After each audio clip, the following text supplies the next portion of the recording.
I'm Serena Stevenson once again. I feel like I kind of need to talk about the past 2 weeks since we haven't been in class lately.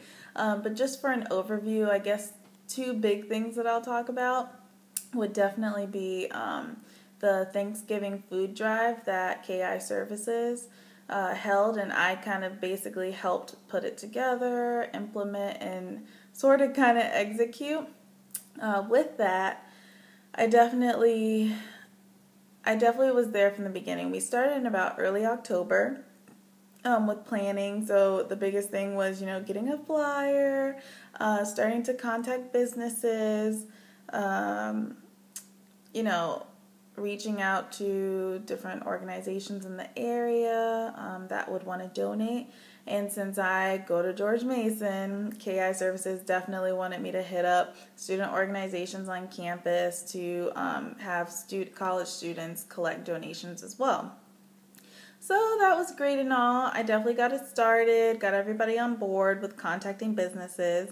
However, it just really got difficult when nobody was getting back to me with responses on donations. We contacted, the grocery stores, and granted, I did realize through that was really too late to contact big chain businesses because they get so many requests so early.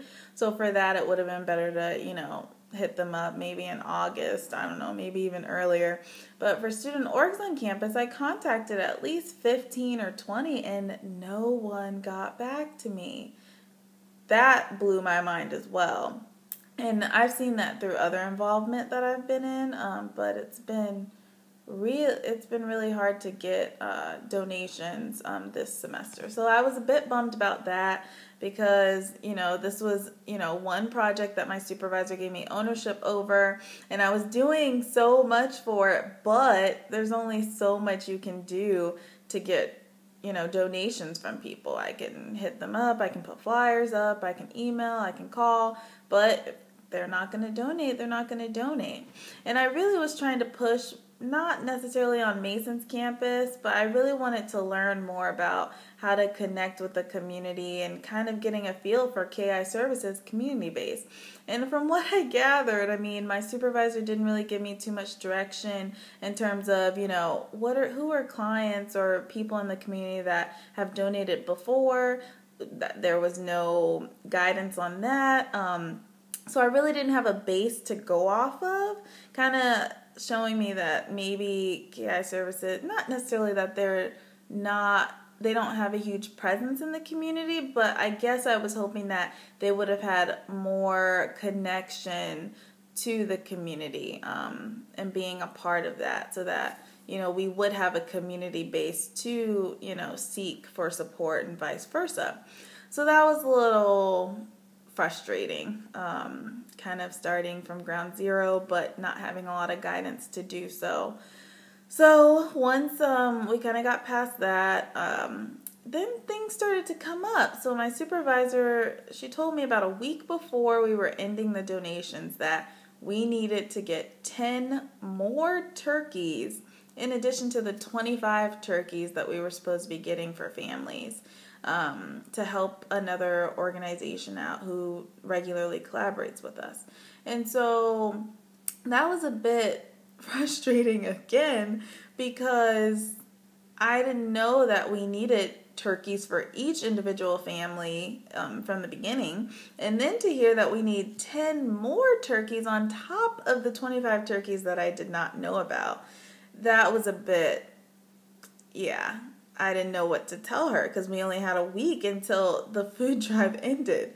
So I think I just would have wished for more clarity and guidance from the beginning in terms of what she wanted, because I thought I did that. But then when things started to come up, it confused me and I didn't want it to come off like I wasn't doing my job. And then it got really frustrating as well towards the end because of the week that we were having, the families come pick up the food packages. I couldn't be there for the day that my supervisor decided to do that. So I would have wanted to see it, I would have wanted to see families pick up the packages and actually see it get executed. But, I definitely made sure that I communicated with the other staff members as much as possible so that they knew what to do and that we were all on the same page. So I'm really happy that that's over. And I think just a learning lesson from that is really working on community relations and having a presence in the community, but having the community be a presence within the organization as well.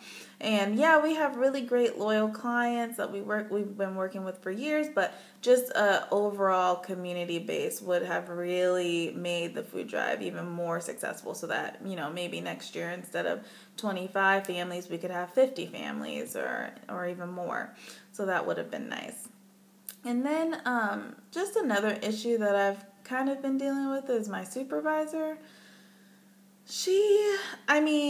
As I've talked about in class, ever since the whole conflict of interest thing with another job that I've had, she's been a bit, I guess, more sensitive. I don't know if that's the right wording. And I don't want to say that it's because of the conflict of interest thing, because the other intern that's in my, that's at my placement, she's also been experiencing some, unprofessionalism from my supervisor. So, for example, last week when we were working on the food drive and everything, I get a comment from my supervisor saying, "Oh, have you talked to so and so, one of my clients, lately?" And I was like, "Well, I talked to him last week when I was in the office." And so then she's like, "Oh, well, did you know that he was in the hospital?" And I'm like, "Oh no, is he okay? Like, what's going on?" Like, I was concerned about the client. And so then she was just like, "Well, Serena, if you want to be a social worker, you're going to need to be able to keep up with your clients and know what's going on in their lives." So for me, I was so confused. Like, I was starting to get mad because it's like, okay, I come in the office Wednesdays and Fridays. So if the last time I was in the office was Friday and I talked with him, and now today is Wednesday, how was I supposed to know if he was in the hospital or not? How? And so I asked the other intern, when was he in the hospital? She lets me know that he was in the hospital yesterday, the day before I talked to her. So why is my supervisor making such a huge comment that I should have been on, on my Q's and P's or whatever with this client to know that he was in the hospital when he was in the hospital the day before and I wasn't in the office since Friday? I was so frustrated, and it just seems like, oh, I totally didn't even mention. So the week before that, we were having our supervision over the phone, and she mentions that she feels that I'm not as committed to this internship because I haven't completed some of my competencies yet. The only competencies that I have left are articles that I need to find and share them with the rest of my staff, such as I need to find an article that talks about African Americans and HIV in that community, or what's another one I did, or stigma in the community. And so when she brought this up to me, it was just like, how am I not committed because I haven't completed these competencies? On my learning agreement, I have until December 1st. So I'm going to prioritize. Clearly, the food drive that I just talked about was a huge thing. And clearly, my clients, I believe I have up to 4 clients right now, they are going to be a priority over an article that I can write up in, 30 minutes or so. So I addressed that. I said, I don't understand why that makes me not committed, and she just dismissed it, and that was the end of our supervision meeting. And then so this week, or last week rather, coming into it, hearing that as a social worker, I need to keep up with my clients. I just feel like she's making these subtle comments, and I want to address it, but at the same time, I guess I'm kind of looking at myself and saying, okay, what am I doing to make her say this? And do I need to reevaluate some things? Do I need to change something? Am I doing something wrong? Because whenever there's an issue or anything, I really try to be professional about it and work through it and do the best that I can do within the organization as an intern.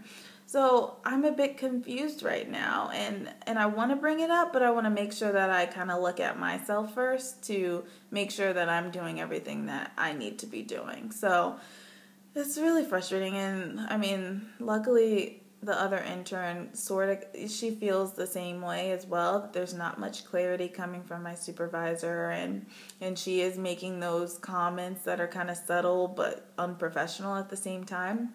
So I'm glad that I have her there to kind of, we relate, and we're going through the same thing with the supervisor. But in other news, the organization hired a clinical program manager. So they're going to be seeing a new part of our organization, and he got his master's at Mason, but he's also going to be our direct supervisor next semester. So I feel a bit better about that, just because it's someone new. I've kind of getting some negative vibes from my supervisor currently, and it's not really helping me in how I guess like her. But so I'm looking forward to having a new supervisor. Hopefully, someone that can challenge me, but can also be a little bit more professional. And in terms of my supervisor now, I think I will kind of see how the rest of the semester plays out. And if she if she makes another comment like that, then I will definitely address it with her. But I just want to make sure that I'm doing everything that I need to do. So I'm sure we'll have a big conversation when she does the evaluation for the learning agreement. Oh my gosh, I feel like I'm going to fight with her over like whether it should be a 3 or a 4 or a 4 or a 5 for some of the competencies. So we will see, but that's it. I feel like a lot's been going on for the past 2 weeks, but all right, thanks.